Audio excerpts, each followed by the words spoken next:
А мы продолжаем. Преемственность поколений. Это не просто красивые слова. Пожилые люди, ветераны теперь приходят к воспитанникам детского сада. Малыши учатся уважать старших, а бабушки и дедушки снова чувствуют себя молодыми.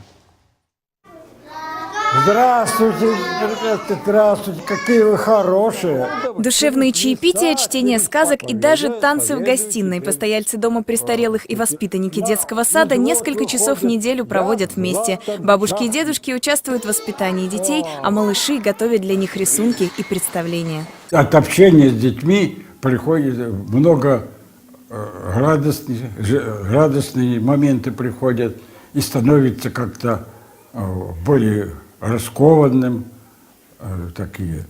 ласковым становится. С ними говоришь так, и они понимают.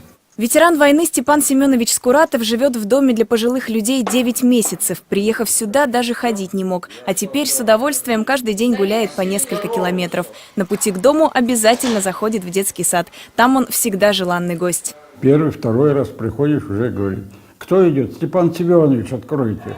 Идея соединить в одном месте два поколения интересная и для России совершенно новая. Главная задача этого социального проекта – комфортные условия и для пожилых людей, и для детей. Если зимой бабушки, дедушки и малыши встречались в детском садике у камина, то весной, когда все вокруг цветет и греет солнце, они стараются чаще выходить вместе на улицу. Организаторы делают все, чтобы их времяпрепровождение было интересным и полезным. Например, сегодня в программе выступления фокусника.